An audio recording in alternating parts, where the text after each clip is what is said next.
Hello and welcome to Moreness-Culture and good morning, Syl. Good morning, wonderful Beena. Good morning, Beena. Good morning, Yes, Green, and welcome good morning everybody. to everyone who is going to join us live and will watch us recorded later. You all are most welcome to this Moreness-Culture free space which Syl has created for us to get advantage of it. I am just saying that again, and I know that okay, it has some negative association. Oh, it is like okay, taking advantage. But this is the place where it is appropriate. I am actually inviting you to take advantage as much as you can. Of course, this when universe providing you this a lot of like really abundance of awareness. Why not take maximum advantage? Be selfish. This is what self You learning can never is. have too much awareness, right, Beena? Exactly. And especially when it Right, is free, why not? You'll be accountable for that. I personally feel that universe doesn't like when exactly. something, yeah, it offers you in I, abundance, you don't take advantage yeah, of it. You don't utilize right. it. Well, especially awareness. It's the Exactly. one thing that the universe is going to make an exception about. Why? Because that's what the universe is all about, enhancing and developing awareness. So when it's giving you awareness and you don't take it, opportunity to enhance and develop your awareness, you have to take it. It's like, come on, how can you not? Exactly. Right? Yeah. Exactly. Exactly. And this is what we are doing. So okay, I was kind of like reluctant, not reluctant, actually, sounds like a bit confused in the beginning because the moment we came here, I had this thing, oh, welcome to the bonus show with Syl and Beena. And I was like, no, what else? What else? So because we did our bonus show Last again, night. Yeah. like yesterday, in in my morning and Syl's evening. So for Syl, it's yesterday. For you, it's today still. Wow. Wow. Yes. That's wild. Yes. So that's why. That's wild. Okay, and that was fresh in my mind, and I was saying that. But it is appropriate also. We can call Yeah. it a Moreness show with Sil and Beena. This is what we Yeah. have. But of course, we are not going to Well, name we it. can think of these as like the morning show being the main highway, and these are like detours, right? Exactly, exactly. And this is Or what we parallel are. road, maybe even also. Yes. And today we had a wonderful topic, and Sil elucidate about and share a lot about attunement. Attunement is always something like I feel that, and Sil also mentioned that very actually quite many times that attunement is something like we need to really go in detail and depth to not get any false idea or perception, and to get as much clarity as we can, because it is a tricky subject, because we have a lot of out there in the market, uh, in the masses, their idea of be with flow, people assume that okay, these are kind of same. So yes, I am with the flow, but it's completely different. And this is what Sil elucidated yesterday uh, in our show.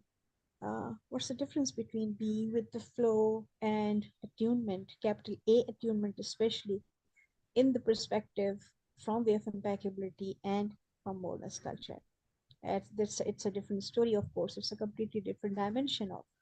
And we had like Hang on. You said being in the flow, not yes. going with the flow. They're two different Oh, things, okay. Okay. right? Being with the flow is being in attunement, but going with the flow, it could be, but not necessarily, right? Because Okay. that sort of implies you're making no effort, you're just going with the flow, right? There's connotations to that. But being in the flow, understanding it via attunement, means that you are making that bit of effort to be in the flow and to stay in the flow. If you don't make a bit of effort, you're gonna, it's very easy to get out of the flow, right? Just to Yes. clarify, be No. specific. That's very good, Yeah. because I'm in so much habit of saying things in that way, like oh yes, being in that. All right. So That's all right. I was Yeah. making Just, it clear it's that habit. Language yeah. habits. Language habits are very useful to make an effort to to undo, because they also become thinking habits. right? Mm. Mm. And we don't listen to exactly what we say, right? And then we Yes. say stuff that doesn't make any sense. It's fascinating. You know, when, all my life, until fairly recently now, maybe within the last year or two, all my life, always the expression was to imply that somebody has absolutely no interest, couldn't care, is to say they couldn't care less. They could not care less. In other words, their caring is at zero. You can't care less than zero, right? Mm. That's the idea. You can't possibly. But lately, I've heard people saying they could care less. Oh, really? How much less could they care? Meaning the exact opposite. How this has come about, I don't know. They mean to say in context that they could not care less, but they say they could care less. Oh, I could care less. Oh, really? How much less can you care? So you do care at least some. No, no, no, that's not what I mean. I mean, I don't care at all. Well, then you cannot care. So you see my point? Beside making yourself look ridiculous, which, okay, if you in the hierarchy, you should care about that.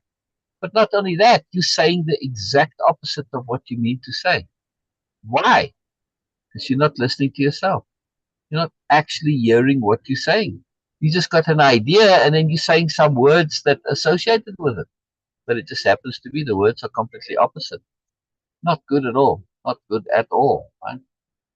No, very helpful to really listen to what you say because that also affects what you're thinking, right? Because now you've got an idea and you're saying words and you think it's conveying your idea, but it's not. This applies equally when you are talking about, like, sharing your emotional point of view, sharing how you see things, how you believe, etc. If what you say and in your head, right, the idea doesn't match your words, your communication is going to be very, very troublesome, right? You muted, Beena. Sorry. Yes. Yes. Because I was going to YouTube, so that's why I Uh, muted myself. Yes. it's critical, in other words, absolutely Yes. critical to have Yes. what you say match. Not only that, but it's critical to have some kind of clarity of communication to know what it is you're saying about. And that's where language of conceptuality comes. Yep. I see this time and again in books. How, for instance, just the concept of appropriateness. They'll talk about, okay, we're going to have this and that. Like, I'm busy reading the Dorsai series, and the guy restructures all military, the way militaries are organized and shaped. And the idea is for each member of the team to be able to be anything, be able to be appropriate. They can adapt and flow. It's not just going from orders and you like the queen bee and all the bees following you, or the ant queen, and that it's inefficient, it's ineffective. If each ant can operate independently and yet act as a team together, right? How do you act independently and as a team together? Appropriateness. If you know what it is you're going to do, right, you have a clarity of intent. Well, all right, let's say there's 5 or 6 of us who get together and we have the intent to dig a big hole, right, or to dig a trench, right? It's self-explanatory. What happens? I start digging. The next guy is appropriate. He can't dig where I'm digging because I'm already there, so he digs next to me. Yeah, not too close, not too far. It's self-explanatory in the doing of what is appropriate. Yeah, it's a very simple example, but you can do this with very complex things too. All right, take something like repairing a vehicle, for instance. Right, the vehicle's not working. You want to get it working, and likewise, one person can be working on this part, another on this part. You have to have teamwork. Well, you can't just be starting the car when somebody's working in the engine, right? They might cause them trouble. So it's obvious what is appropriate, right? And you can't be working in ways that are going to affect somebody else. So you adjust. Like if I have to jack the car up because I need to expect underneath, and you working, on top on, so you can't make it too high, you can't work or whatever, you just adjust. So it's not that hard. It's not that hard. People do it all the time. If you watch, well, like in kitchens, Yeah, they get an order in, and the kitchen knows what to do. They just do it. Each one makes the little parts together, and they work because they practice doing what's appropriate in order to get the meal out. Right? Very, really interesting. This very interesting. So, but the point I'm making is that this point about appropriateness, many people talk about it, they write about it, but they don't use the actual concept. That's why the language of conceptuality has a dictionary of power. It has all these concepts in there. Super powerful. All right, Beena, let's continue with our reading of Don Juan and Moreness, right? We book 3, and we're going, each chapter is a technique for stopping the world. Yes, right, Beena? Yes. Yes. You mustn't forget that. The previous chapter wasn't all that easy to see what the change was. I mean, how to apply that specifically. But well, it was, death as an advisor, I believe, was the chapter, right? Last battle on earth, yeah. Same thing, when you bring your death into it and you act deliberately, this is going to change your world very profound, right? Very, Yes. it's very useful. And again, that's, death as an advisor, or in this, the way Don Juan presented it as the last battle on earth. This is about capital L leverage. Thinking of it that way, to think of your actions as your last battle on earth, it's a way to leverage yourself, right? Yeah. Again, see the conception. Leverage yourself, leverage yourself, leverage yourself. It is super, super, super, super powerful. Yeah, very Yes. powerful, very powerful. All right, just back to where we were. Okay, okay. Uh, come accessible. Why did my thing jump now? Oh, I was in the right place, and then it all of a sudden just jumped. That's right.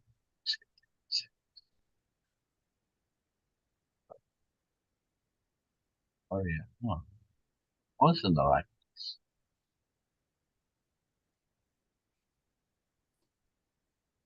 So we're on this chapter 10 now, becoming accessible to power.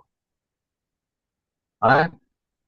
This is very important, Beena. What was our topic for the show this morning, Attunement. yesterday? Attunement. Attunement. What is the point and purpose of attunement? Learning and growing. And of course, making the energy, being energy efficient and be more productive. Yes, to utilize attunement Yes. is the act of being in a place, harmonizing, and being Oh, in a yes. place where Oh, you yes. can utilize the forces and energies of the world, so that you can learn and grow faster, better, more efficiently, that you can be the place where opportunity is, you can be more lucky, in other words, right? Avoid accidents, right? So all of it is really another word for becoming accessible to power.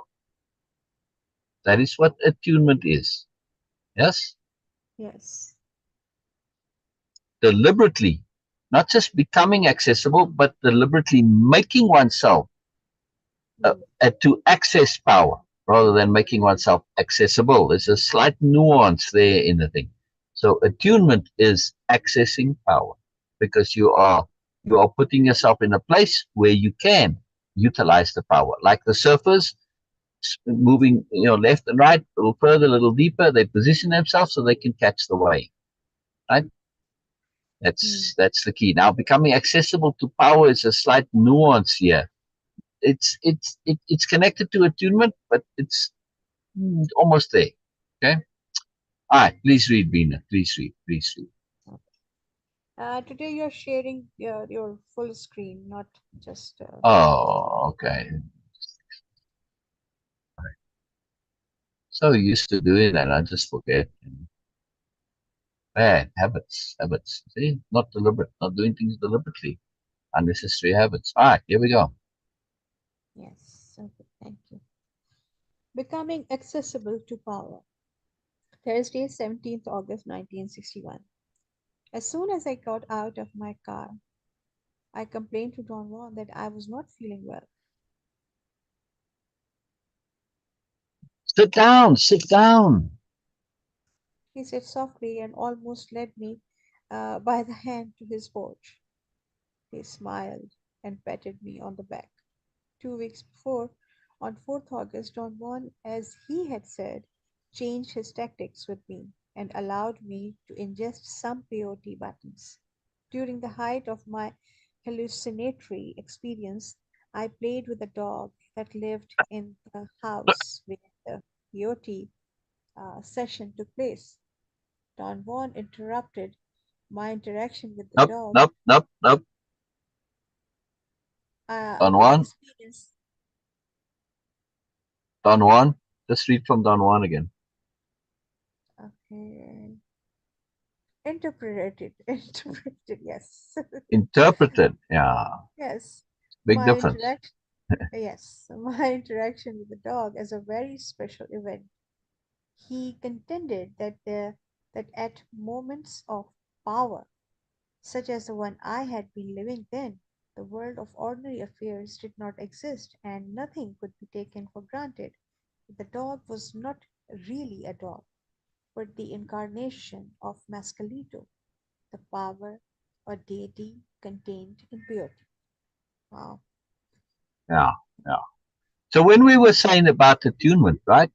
Yes. Attunement in terms of putting yourself in a position where you can utilize the forces, powers, and energies of the world.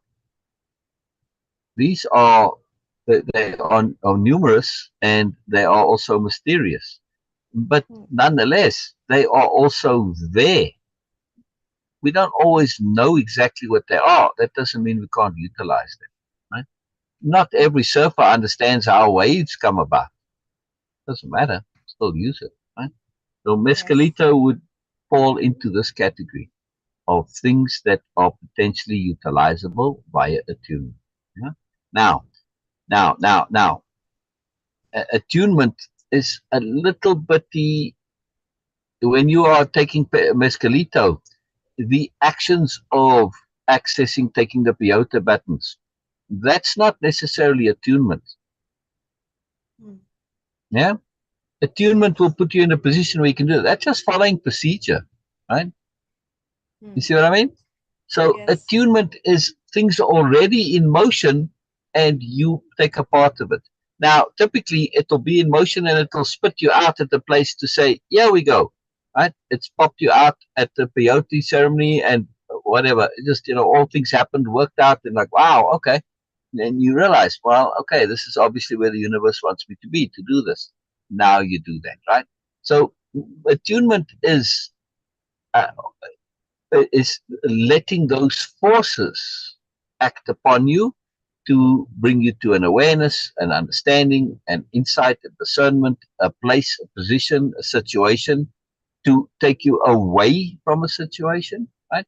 But it's Hmm. a guidance in a way, but it's a guidance that doesn't push you directly. Yeah, you have to make Hmm. that effort to like the flow of a river. Is the river guiding you somewhere? If you don't make that little effort to stay with the current, well, you just drift to the side and get washed up on the shore or whatever, right? See what I'm saying? So it takes you somewhere. There's some movement, there's some value, some utility, but nonetheless, you need to be active in this. That's very important to understand. It's not a Hmm. completely inert situation. Right. So this is very helpful that this is the chapter today talking about attunement because it's so connected, Beena. And Yes. Yes. Wow. Uh, the post effects of that experience were a general sense of fatigue and melancholy, plus the incident of exceptionally vivid dreams and nightmares. all right, 1 second. Let's just go back and look at this from Don Juan's perspective of it. Yeah, Yes. he says, I'm going to change my tactics with you. Right? This is his decision at the time. we didn't have any indication of attunement, or kind of, that had come about, but rather it was force of circumstance. Force of circumstance is a particular bubble pocket of particular kind of attunement. Mm. Don Juan had, through attunement, come to understand that he needs to teach Carlos, right, what he knows. Okay, and Yes. he's going along with this, going, but it's not working, and he comes up against a block, in other words, and he goes inside himself. He thinks, and into his head comes, oh, okay, I got to change my tactics, right? And Mm. from that, he decides to have Carlos take peyote again, right? So there's a chain of events that start with force of circumstance. Circumstances forced Don Juan to change his tactics. Yeah. Uh, Yes. the thing he was busy with came originally from attunement. Attunement didn't say how exactly to do it, it left it up to Don Juan. But to do it, okay, he tries, it's not working.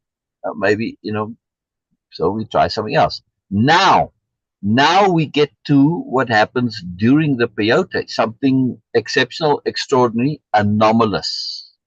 We didn't talk Mm. about anomalies, we're going to talk about anomalies next. This Don Juan takes very seriously, because attunement is you paying attention to how things are moving around you, and you are looking to be a part of that movement so that you don't get caught up in the gears, right? But Mm. you go, it takes you with you, doesn't work against you, right? This is Yes. attunement. Now, however, anomalies are when you get given very clear and precise communication. It's never going to be so that there's not an element of interpretation involved. That has to be there because you have to figure it out for yourself. This is all about awareness, right? So you have to put it together yourself. But anomalies are about the clearest you can get in terms of the language of the universe. Yeah. So to Don Juan, this is, yes, okay, I'm interpreting it that way technically, but it's like, it's so that it may as well be a very clear command. Yeah. But it's still part of a tune, right, Beena? Yes. All Yes. part of greater attunement. It's Yes. very, very, very powerful. All right, so let's continue here. The post effects right at the top. Okay. It was yours. Okay. No, Post effects of that experience were a general sense of fatigue and melancholy, plus the incident of exceptionally vivid dreams and nightmares. where's your writing gear? Don Juan asked as I sat down on the porch. I had left my notebooks in my car. Don Juan walked back to the car and carefully pulled out my briefcase and brought it to my side. He asked if I Wow, usually carried my briefcase when I walked. I said I did. that's madness. I've told you never to carry anything in your hands when you walk. Get a knapsack. I laughed. The idea of carrying my notes in a knapsack was ludicrous. I told him uh, that ordinarily I wore a suit and a knapsack over a three-piece suit would be preposterous sight. Put your coat on over the knapsack. It's better people think you're a hunchback than to ruin your body carrying all this around. That's very interesting. So for Don Juan, this carrying things in the hand is a very big deal, very serious issue. Yes, yes. He urged me to get out my notebook and write. He seemed to be making a deliberate effort to put me at ease. I just want to say one thing here. Yes, Don Juan says things like this. Right? I've told you never to carry anything in your hands when you walk. Yeah, yes, get a knapsack. Yeah. All right. Now I'm going to put yes, that in our quote file. The problem with this is that it's occasionally uh, Don Juan says things like this, which we simply have to believe, right, yes, or take on faith. And I don't mind doing so. Yeah, yes, I am absolutely not someone who is into just believing things. Yeah, no. No, you got to think it through to the end. You got to figure it out. You got to make it your own. This one is hard to make your own unless you go out and test it. And all my life since I did this, when I walk, I make an effort not to have things in my hands. I really took this to heart. Can I say it makes a difference? No. Can I say I like to walk with things in my hands? No, absolutely not. I really don't like it. I don't care for it at all. Can I say that I can't walk with things in my hand? No, I can, but I really don't like it. Now, so for me, it's sort of in a way become self-proving. Yeah, Yes. you know what I mean. But at the same time, I took it on faith, completely on faith. And somebody could say, well, maybe you just feel better because you believe it. I said, fine, okay, that's quite possible. I am, I don't have objective uh, criteria to apply here. However, however, there are many other things which Don Juan shares, which are easy to validate, right, as a sensibility, because they're self-evident sensibilities. They're using death as an advisor. I was like, duh, this is like totally self-evident, right? And making yourself accessible to power, which is this chapter. Just the title alone is a duh. If you don't make yourself accessible to power, how are you going to get to it? How are you going to get charged up? How are you going to get connected? Right? See? Yep. Yep. I mean, think if you were a robot and you run on battery power, you have to make yourself accessible to be charged, because you're never going to get charged, right? Okay, finding a plug is one thing, but at the same time, if you don't have a plug, well, if you put yourself in a position and you're walking all slowly and you out in the middle of nowhere, or like you're in a city, but you're in some remote corner, you hide. If you where people are, somebody may take pity on you and say, "Wow, you really need a charge. Come here, get a charge." See, making yourself accessible to power. Yes, there are simplistic explanations or examples, but it's to understand, right? Doesn't matter whether it's realistic or not, to help the understanding. You know? So this is very important. Or like making yourself accessible to power from a job point of view. If you don't go to job fairs, put your CV out there, you're not making yourself accessible. Nobody's going to give you a job if they don't know you're looking for a job, right? So, so my point is that many of the things that Don Juan shares are easily verified because they're self-evident. And therefore, to me, I've now built up a database of trust of Don Juan, because I try, well, not try, I do everything that he shares. I check it, test it, verify it, think it through to determine its sensibility or not. Occasionally, there might be something like this, which is hard for me to test and check, and I just have to take it on faith. And I do, because 99% of everything is okay. Well, why should I doubt this one? Make sense, Bean? Yes. Yes. All right. I'm just saying it's a way for determining validity. Yeah, that Yes. that goes a bit against our logic of figuring it out for ourselves always and making it your own. When you can't, then you need to have some reason for accepting it. If I didn't have all of the incidents of Don Juan being verifiably sensible, then I would never just trust it. Yeah? I might test it just for a lark, but I wouldn't trust it. All right, please continue. Okay. Be urged. Okay. He urged me to get out my notebook and write. He seemed to be making a deliberate effort to put me at ease. I complained again about the feeling of physical discomfort and the strange sense of unhappiness I was experiencing. Don Juan laughed and said, You're beginning to learn. I'm "What is laughing too. I'm not looking to, act Don Juan. I just, it's amusing because we see this in Way of Impeccability. We've seen this many times with participants, right? Where they have this feeling of physical discomfort and a strange sense of unhappiness, right? They're discombobulated is a better term for it, right? They're thrown out. They don't know where they are, comfortable, awkward, right? Because of their world is collapsing and they're in the void, I call it, right? Where you have to throw away all your old things. It's like In order to put on a new skin, you have to take off the old one. Of course, all your nerves are exposed when you've got that old skin off. Yeah, it's the skin is not something you can kind of take halfway off and then put halfway on. It's all or nothing kind of a deal, right? So I mean, Yes. just as an analogy here, and that's the same way with becoming a new person. You have to let go of the old, and then you step into the void. You realize the old isn't working for you, but if you hold on to the old, you just repeat the patterns, and you cannot learn from it. So you have to let it go because it's got all this habit involved, right? You have to let it go.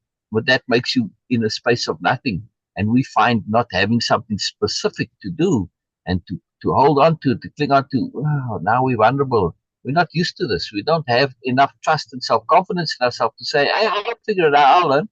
We can learn that.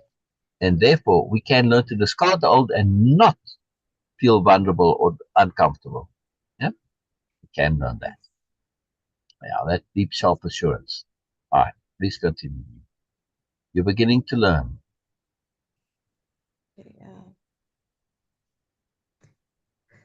we then had a long conversation. He said that Mescalito, by allowing me to play with him, had pointed me out as a chosen man, and that, although he was baffled by the woman because I was not an Indian, another bias. Okay, he was going to pass on to me some secret knowledge. He said that he had a benefactor himself who taught him how to become a man of knowledge. I sensed that something dreadful was about to happen. The Carlos, revelation. stop it, man. I sensed something dreadful was about to happen. Why does it have to be dreadful? It's change. It's new. Carlos just defaults to imagining fear when there's no basis for it. Terrible. Don't fall into this trap. Horrible. There's as much chance of things being positive. Say it again, please. There's as much chance of something positive. Carlos is sensing unknown coming, and he dreads it Yes. because the name unknown is by default negative. Oh, Carlos, there's moreness coming. Oh, wow. Okay, now let's be excited. When it's unknown, it's 50-50 whether it can be positive or negative. You have no idea. But why insist on it, assuming it's going to be negative when you have no information to support that? It just defies logic to me. Anyway, Yeah. Okay. This the idea of going back to the not going back, actually jumping on the negative only, uh, is something like, okay, we all are not all, many of yeah, us struggle with that. Okay. yeah. It's habit, it's just habit of thinking habit, right? Okay. The revelation I was his chosen man, plus the unquestionable strangeness of his ways and the devastating effect that peyote had on me created a state of Had on unbearable. me. There were two heads there. Oh yes, had on me created a state of unbearable apprehension and indecision. But Don Juan disregarded my feelings and recommended that I should only think of the wonder of Mescalito playing with me. Think about nothing else. The rest will come to you of itself.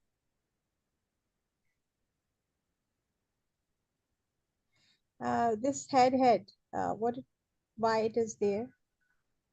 Okay, so let's read that sentence again. The revelation, I was his chosen man, plus the unquestionable strangeness of his ways, and the devastating effect peyote had had on me. In other words, if he just says, and the devastating peyote had on me, it's still ongoing at that time. But he says, Okay. had means it was devastating then, not in the past tense that Carlos is now talking about, but in a previous past tense. Yeah, Okay. right? Oh, yes. Right, right. So, I mean, the him and Don Juan together now is in the past, but the Mescalito incident was further past. That's why I had, right? Make Yes. sense?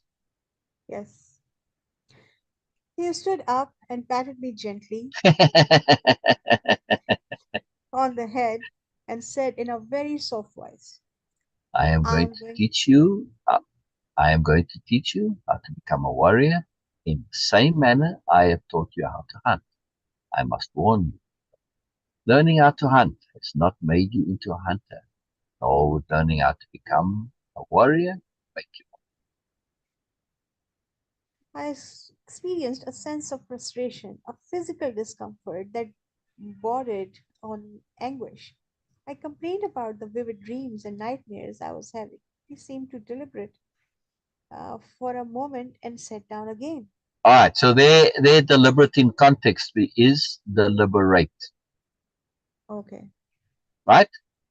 Yes, he seemed to Thinking, deliberate. figure it out. Yeah, he Yes. seemed to deliberate for a moment and sat down again. I just want to go back up here a little bit about being a hunter. I feel Don Juan, at least Carlos is not reporting that Don Juan did so because it's quite possible that it went over Carlos's head. But he doesn't understand that to be a hunter, what, even though they were literally hunting, this is not really what Don Juan means, that learning how to hunt has not made you a hunter. It's what he means, but he's not expressing it very clearly. For Carlos, learning how to hunt makes you a hunter automatically. What's the difference? We might ask. How come learning to hunt in what Don Juan says here has not made Carlos into a hunter? Why? Because Carlos does not capitalize hunter. Now let's read that phrase again. Learning how to hunt has not made you into a hunter. See, now when I read it with a capital H, there's a bit of emphasis on hunter. Oh, if Carlos is paying attention, because he does notice when Don Juan emphasizes, what do you mean? Then Don Juan would says, I'm talking about the concept of being a hunter. It's not a hunter, capital H hunter. Hunts more than physical game, right? A hunter is hunting power, they're hunting opportunity, they're hunting awareness, they're hunting sensibility, they're hunting sobriety, they're hunting impeccability, they're hunting self-improvement, they're hunting moreness. I see what you mean. But to think like a physical hunter is simply, when you start to abstract that, it's simply a mechanism which enables you to arrive at the abstract conception of a hunter. However, one can learn to be a capital H hunter without knowing physical hunting, like how to set traps and skin animals and stuff like this. Okay? Right, Beena? Yes. Because you need to understand it conceptually. And this is the power of the language of conceptuality. We don't need to learn how to literally hunt in order to be capital H hunters. Hunters of power, hunters of opportunity, hunters of moreness, etc., as I said before. Yes, right, Beena? Yes. Yes, Are absolutely. you a capital H hunter? Yes. Absolutely. Yes. Absolutely. Absolutely, you are. Right? Now we are Yes. going to come to being a warrior. Likewise, a warrior is a conception. It's not about learning how to fight. Actually, the capital W warrior, yes, is an agent of peace. That is their mandate. Peace, not fighting. Yeah, they're an Wow. agent for peace. Yeah. Wow. All right. It's very, very important to understand these conceptions. They change everything, right? We think warrior means no. If you're about violence, then you're a fighter or a soldier or any of the other terms. Warrior, true warrior, capital W warrior. It's about peace. Yeah. Okay. I experience. Please continue. I experienced a sense of frustration, a physical discomfort that bordered on anguish. I complained about the vivid dreams and nightmares I was having. He seemed to deliberate for a moment and sat down again.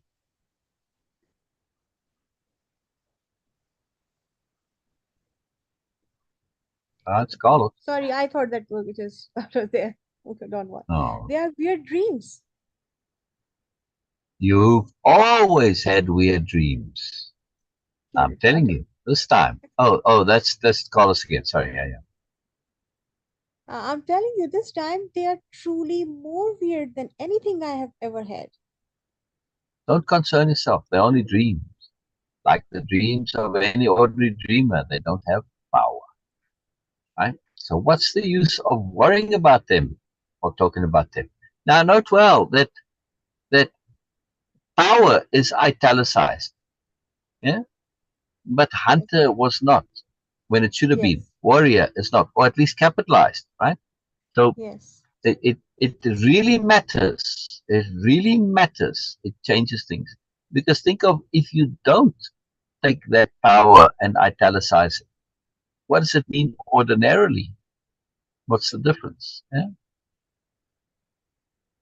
it's interesting. Yes. Wow. So what's the use of worrying about them or talking about them?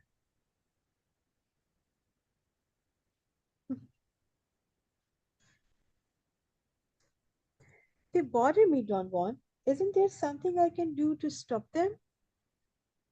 Nothing. Let them pass. Now it's time for you to become accessible to power. And you are going to begin by tackling dreaming. Now, this is so cool. Dreaming is always italicized. I mean, it should be capital D dreaming, but okay, right?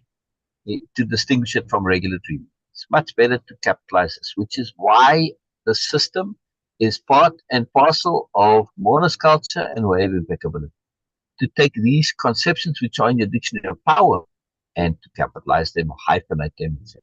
Right? So that you can have this understanding that there is a massive difference between ordinary dreaming and dreaming with power. Capital D dreaming. It makes a big difference, right? And for many people say, oh, but this is the Don Juan is meaning lucid dreaming.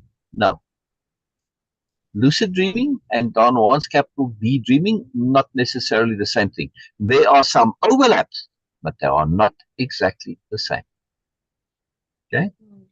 You can do lucid dreaming, very different from regular dreaming, but still not to do Don Juan's capital D dreaming. Okay? So this is very important to understand this. Again, being able to conceptualize is a power. It's a superpower. Yeah? Wow. Please continue. The tone of voice he used when he said dreaming made me think that he was using the word in a very peculiar fashion. I was wondering about a proper question to ask when he began to talk again. I've never told you about dreaming. Because until now, I was only concerned with teaching you how to be a hunter. I'm going to emphasize hunter, right? A hunter is not concerned with the manipulation of power. Therefore, his dreams are only dreams. They might be poignant, but they are not dreaming. A warrior, on the other hand, seeks power. And one of the avenues of power is dreaming. All right, yeah, he makes quite a very big distinction between a hunter and a warrior. For me personally, they blend, and to me, a capital H hunter and a warrior aren't all that different. But he's saying a hunter is more about basically having ordinary discipline in your life, ordinary thoughtfulness, right? It's not about power. So okay, it's useful. Like in other words, you can be impeccable, but not necessarily be concerned with power, and that's Hmm. that's what the difference between a hunter and a warrior. Okay, so Yes. it's significant in the way Don Juan uses it. Personally, I'd rather just blend the two together, and hunter warrior make them interchangeable, right? Make a hunter one. I'd done it before. I'd forgotten that he had this distinction. So I was saying earlier, a hunter of power. But in Don Juan's conceptuality, that isn't so. But in Moreness-Culture, a hunter and a warrior, not really any different. Just a terminology that works for you. You could say explorer, adventurer, Morenessifier, whatever term you want to use. Power learner, doesn't matter. They all mean the same thing. Yeah, they all mean that we are concerned about awareness and power. not only awareness. Moreness and awareness. That's it. All concerned with moreness, because moreness, by implication, you can take only a little of it, or you can take all of it. Yeah, but the Yes. all of it. If I'm saying moreness in general, it has to include power. Yeah? I don't necessarily need to do that, but it's choice. That's personal. But in terms of the culture, certainly, yeah, the Yes. conception. All right. A warrior, on the other hand, seeks power. And one of the avenues to power is dream. You may say the difference between a hunter and a warrior is that a warrior is on his way to power, while a hunter knows nothing or very little about it. And again, this is Don Juan's conceptuality, and I don't really see the value of it. All right, I do, but it depends where you're coming at things. If you are dealing with the overall general public, yes, and you are Yes. putting things out there, some people, they don't want that moreness. It's too much for them. They want very simple. They just want to tighten up their lives. They just want to be most okay. In this case, being a hunter and a warrior does make sense as a difference. But in the context of his teaching of Carlos, I don't see where being a hunter is valuable without including searching for power. To me, it's just a different avenue. I don't really see the value of separating it out. But all right, anyway, yeah, interesting. Unless Don Juan has realized that Carlos has taken hunted too literally. And he says, well, instead of me making this effort to change it into an abstract conception, I'll just leave it there. And now I've got something to contrast this capital W warrior, because he really makes a point here to contrast it between hunter, and to now bring this idea of conceptuality, the abstract, into it. So to me, that's the only way I can think that this makes sense from Don Juan's perspective here, right? Because he's dealing with Carlos very specific. Okay, makes sense, Beena? Yes. The Yes. decision as to who can be a warrior and who can only be a hunter is not up to us. That decision is in the realm of the powers which guide men. Now, there's another logic here, right? For Don Juan having this difference between the two. Yeah? That to be a warrior is a matter of attunement, pointing out the way. Yeah? Whereas a hunter, anybody can learn to do this. Okay, all right.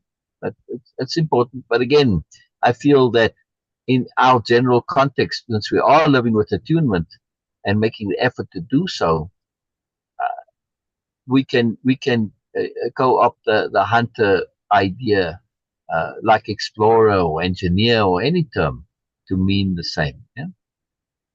But I think this is in the context of communicating with Carlos, because Carlos has got these blockages and limitations. Making this contrast is useful as a awareness leveraging technique. Yeah, does that make sense, Bina? Yeah. All right, let's read that again. The decision as to who can be a warrior and who can only be a hunter is not up to us. That decision is in the realm of the powers which guide people. That's why your playing with Mescalito was such an important omen. And I'm going to supplant omen with anomaly. Omen is too biased. It's too problematic, right? But when we say that's why you're playing with Mescalito was such an important anomaly. And we know anomaly is capital A here, and it means something special, right? A perfect anomaly. A clown pointing you out. So, sorry. Sorry. That's why you're playing with Mescalito was such an important anomaly. Those forces guided you to me. They took you to that bus depot, remember? Some clown brought you to me. A perfect anomaly. A clown pointing you out. So I taught you how to be a hunter. And then the other perfect anomaly. Mescalito himself playing with you. See what I mean?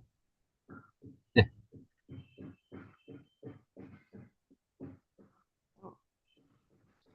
His weird logic was overwhelming. His words created visions of myself succumbing to something awesome and unknown, something which I had not bargained for and which I had not conceived existed, even in my wildest fantasies. what do you propose I should do? Become accessible to power. Tackle your dreams. You call them dreams because you have no power. A warrior, being a person who seeks power, call them dreams. They call them real. You mean they take their dreams as being reality? They don't take anything as being anything else. What you call dreams are real for a warrior. You must understand, a warrior is not a fool. A warrior is an immaculate hunter who hunts power. Oh, What just happened there? What just happened there? yes. What Huh. I was saying about hunter and power, yeah, Don Yeah. Juan is doing it too. Yeah, right? Yes. Yes. It's really interesting. It's really interesting. But again, for Carlos's psychology, that difference earlier, it's helpful, right? Because Carlos is Yes. struggling with this conceptuality. Right? Uh, a warrior is an immaculate hunter, hunts power. I mean, technically, it's not saying the same thing, but by implication, kind of. At least in our minds, it's the same, but technically, not actually, right? You start off as an immaculate hunter, and then you do an extra thing that hunters don't typically do, and that extra thing makes you a warrior. All right. A warrior is an immaculate or impeccable hunter who hunts power. They're not drunk or crazed, and they have neither the time nor the disposition to bluff or to lie to themselves or to make a wrong move. The stakes are too high for them. The stakes are their trim, orderly life, which they have taken so long to tighten and perfect, the hunter life. See, that's what I was saying earlier, right? It's about tightening it up, being more focused, disciplined, etc. Right? That's what hunting does. You can't be sloppy and be a hunter, you'll go hungry. See? So there's value in it in an ordinary step. It's like your entry level, really, yeah, which is useful in that sense because you don't get overwhelmed. You can see the value of it.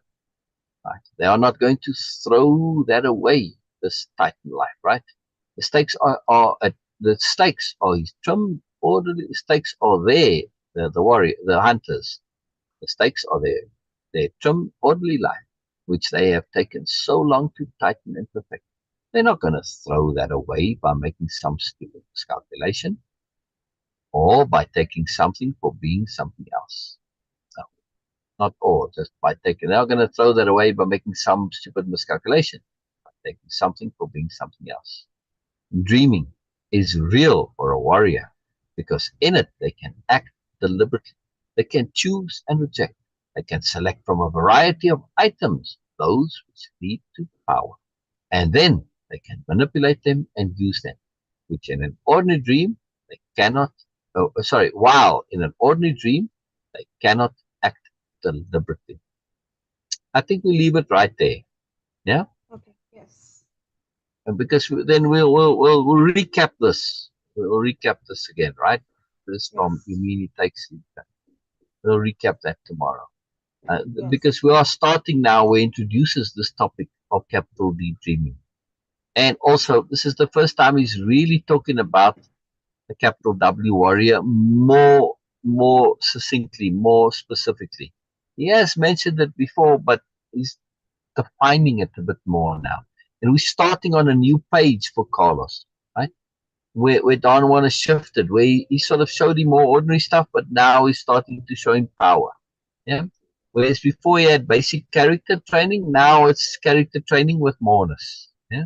And skills and techniques like dreaming.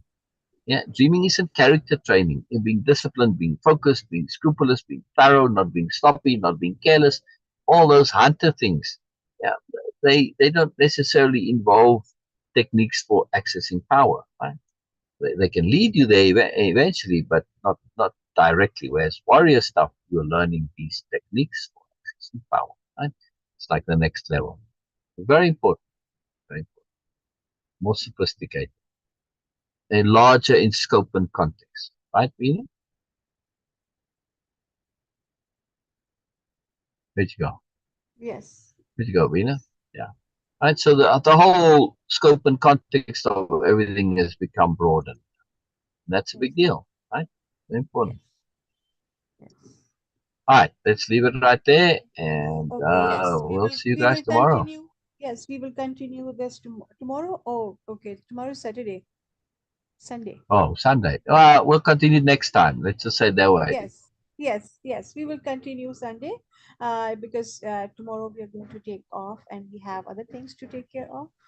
But before we go, of course, as usual, I'm going to just emphasize on paying attention to your algorithm, online Oh yeah. algorithm, your internet algorithm, and also your life Why? algorithm. Why? Because Why? Why? yes, Because doing so is an act of making yourself accessible to power.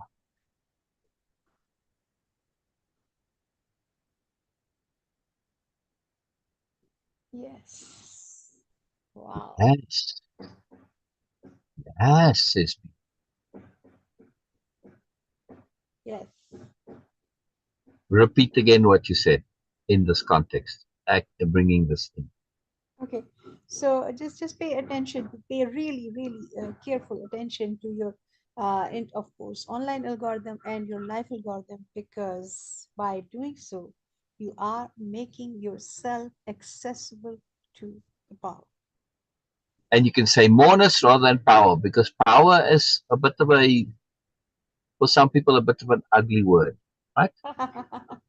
It It depends means on who's dominance and saying. hierarchy. So we'll just say, because by paying attention to your online algorithm, which we sort of know how to do, that it works the same way as the life algorithm does. And if you make this connection of, I'm paying attention to my online algorithm so that I can learn how to pay attention to my life algorithm, and by doing so I'm making myself available and accessible to power, well, or to moreness. Oh, to moreness. I want to get moreness in my life. Yes, you are. Pay attention to the algorithm. Train your algorithm to bring you moreness. It's fantastic. It's absolutely fantastic. Yes, yeah. Okay.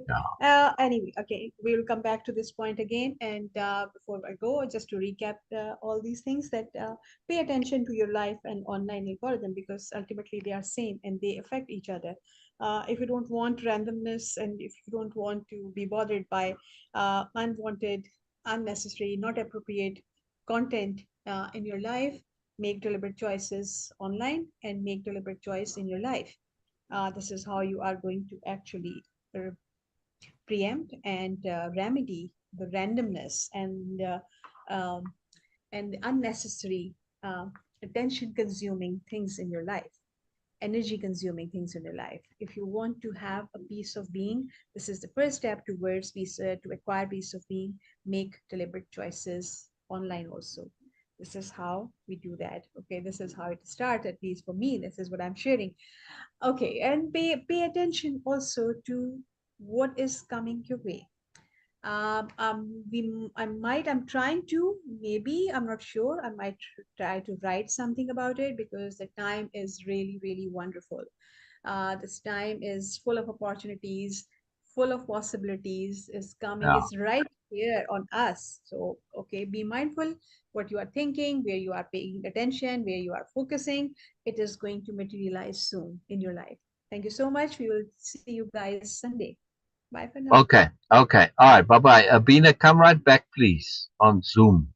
I'll explain in a moment.